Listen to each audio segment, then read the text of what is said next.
Hello everyone, welcome to the ultimate AI UI design battle, and today we are going to put the leading AI design tools head to head on an epic showdown. So what you see on the screen right here is the real-time generation that's happening. Once I give a prompt, it's able to come up with a UI design, and that's what you're seeing for 5 different tools that I've chosen, which are top in the market at the moment. So we'll be testing these tools with a real-world challenge and see how far AI has come in terms of UI design. So here's the prompt that we chose, that is to design a mobile app home screen for Green Stitch, a sustainable fashion marketplace. You can see the full prompt on the screen, and you might ask why this prompt. Well, it's a good balance, like not too complex since AI is not yet capable of dealing with complex prompts, especially in terms of UI designing, but it's not too simple as well. It has the right balance to judge on certain parameters. And talking about parameters, I have put on a few parameters and then I let AI do the rest of the job for me. Like it almost built this whole scorecard for me. Do you see this? It's a whole interactive scoreboard. You can see all these buttons are functional, and once I increase the scores, you can see that the logic is also built. So you can see that there are reviewers, there's second reviewer, and there's public vote. So this whole thing was built just within 5 minutes. I gave it a prompt and I built it using Claude AI. So you can see that how well AI is capable of doing such thing. And talking slightly more in detail about the scoreboard, you can see that there is reviewer 1 with 50% weightage, where my friend Bharat will be reviewing it. And then there's reviewer 2 with 30%, that is me. I'll be reviewing this one. And then we have the final public vote, right? So the final verdict will be a combination of both these two direct reviews and then a public vote at the end. So make sure you watch it till the end to get to know who's the champion among these all design tools. And with that said, over to my friend Bharat, who will be kicking off this review. Get started with the aesthetic appeal of different designs. I think I really like this design because it has a beige background, and then all the other colors that is used in the UI is pretty nice. Even the black is not pure black, it is somewhat brown, so that is also nice. When it comes to images, they're also pretty well generated. They look very complete. Then you have the background, which is always has some bit of nature to it, be it the wood or be it the leaves. So I think this is a solid design for sure. This one is also pretty nice. If I go nitpicking into it, then maybe I would say if the background of this images could have been coherent, then that would have been nice, but I think I'm just being very nitpicky about it. This is also a tremendous design. This is good. When it comes to this, I don't like this part, which is very overcrowded. I don't like that.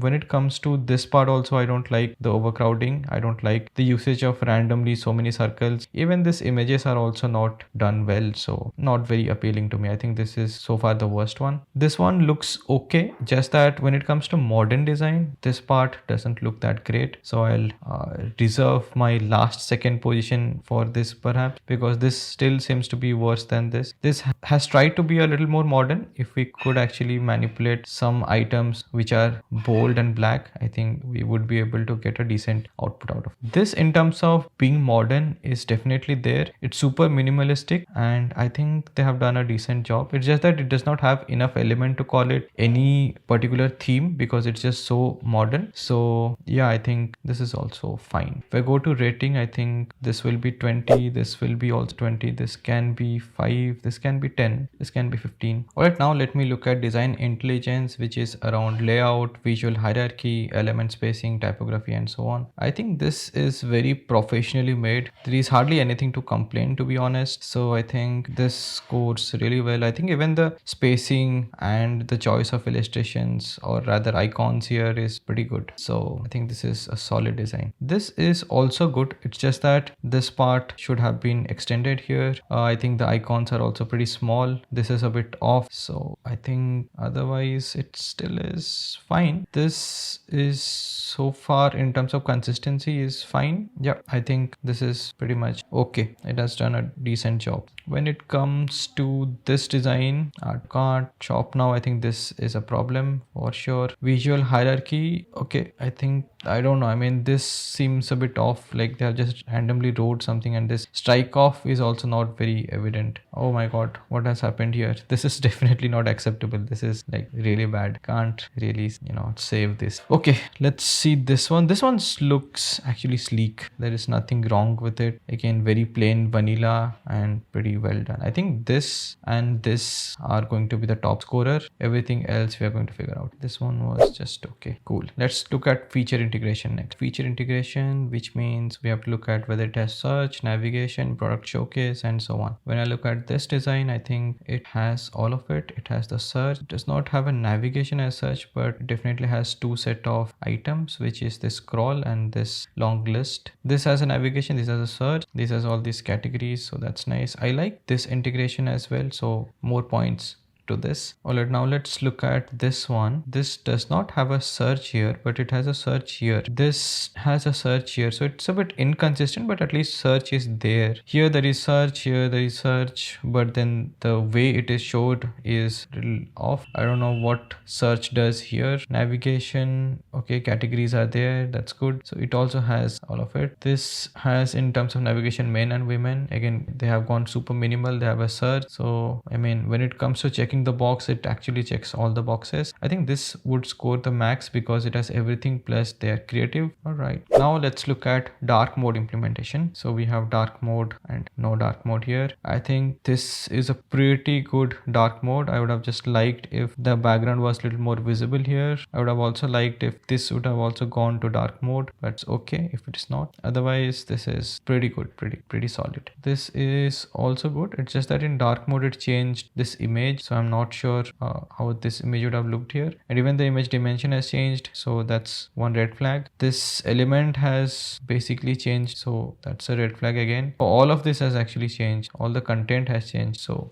even the logo has changed. Not a great dark mode for sure. Okay, this did not generate the dark mode, so can't really compare. Okay, they have changed all black to white, white to black, and that's not how dark modes usually work. However, it's okay. It is just okay.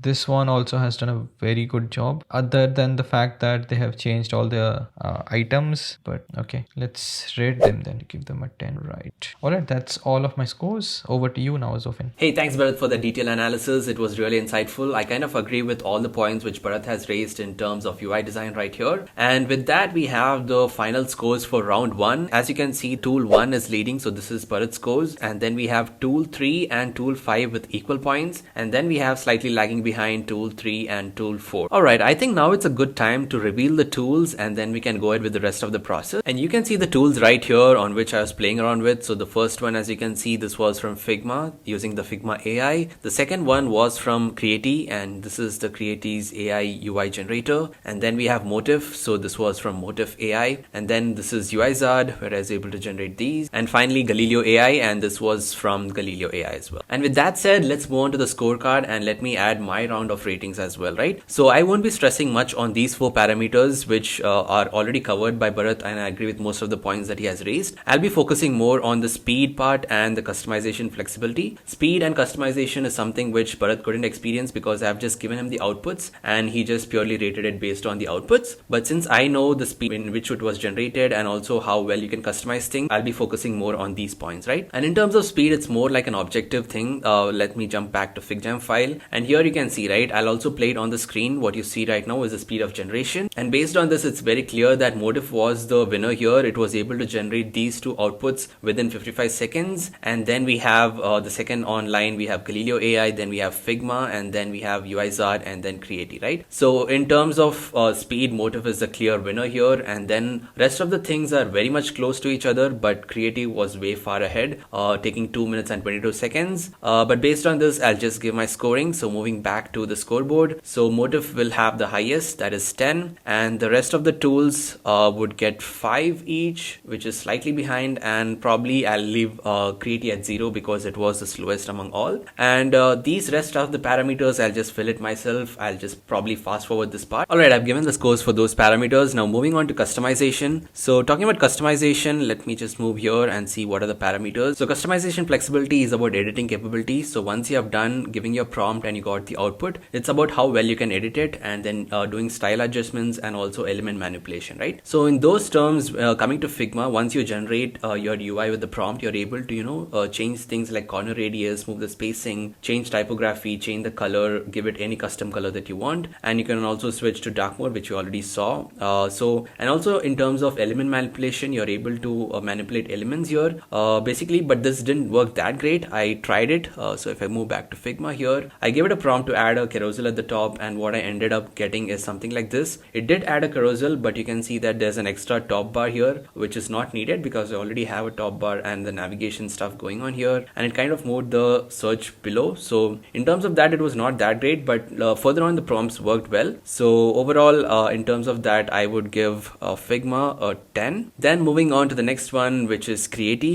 Even Creaty was pretty much good in terms of style editing. It was giving me this light mode, dark mode, changing the primary color, changing the corner radius and stuff like that. But what I liked is once I asked for changes here, it was able to do it much better, and also it was giving multiple variations, right? Figma was just doing one, but here it was always giving me like A, B, C or A, B variations, and it was doing a pretty good job. So for Creaty, I'll give it a 15 here. And then moving on to Motif, well, Motif didn't give me this option. So once you've created a UI, it's done. You can't do any modifications on it. Probably they'll be coming up with the features soon, but as of now, there is nothing like that. And moving on to the next one, we have UIZard, where it was able to recognize different elements on the current page and do certain manipulations as well. So overall, it was pretty good, but not great as the Creaty as well. So this one would be at 10 as well. And finally, we have Galileo AI. This also was not that great. It was able to do changes, but I didn't see a lot of changes on the screen as much. It was very trying to give a very minimal look for each and every prompt that I was asking. So even this, I would leave it at 5. So that brings us to the end of round 2. And at round 2, we can see that Figma is still leading. So we have Figma at 72, and then second we have Creaty, and then we have Tool 5, which is leading, and then Tool 3 and Tool 4 are way behind, right? And with that, guys, we are at the final round, which is a public vote. And this was done basically, I put out polls on WhatsApp groups, for multiple WhatsApp groups. I put it on our WhatsApp channel as well, and a couple of other channels. So I combined all those votes together. So you can see that I have already done the polls right here. So these are the results from the polls, and I've combined those again using AI to just combine it together. And here you can see that the total percentages, right? So the combined cumulative percentages. So now just let's go ahead and apply these scores to the final chart scoreboard. A few moments later. And with that, we have the final scores right here. And as you can see, our AI UI design battle champion is Creaty AI, and that is leading with 79 points here. And with slightly a lesser score, we have the runner-up, which is Figma AI, which also did a very good job. And then we have on third position, that is Galileo AI, which is at 65. And then we have Tool 4 and Tool 3 as well, right? So congrats to Creaty AI for showing such exceptional performance. And I'm sure that all these tools are just learning. This is just the initial stage of generative UI, and soon we'll be seeing more amazing capabilities from all these tools, right? Well, what an amazing battle that was. We have seen the true potential of AI in UI design. Well, I want to know your thoughts. Like, what do you think? Do you think our champion deserves this throne, or do you think there's some other tool in the market which deserves this position? So do let me know in the comments below if you have tried any of these tools and what are your thoughts on it. Well, as always, thanks for watching, and also a special shout out to my friend Bharat for helping me with this review. Do check out his channel. He's on YouTube and Instagram as well, and he makes amazing videos on UX design and a lot of other topics. He's also reviewing AI tools, AI design tools, which is really interesting. He's more consistent on Instagram, so check out his Instagram channel, and don't forget to like and subscribe for more such AI design content. As always, thanks for watching, and I'll catch you in the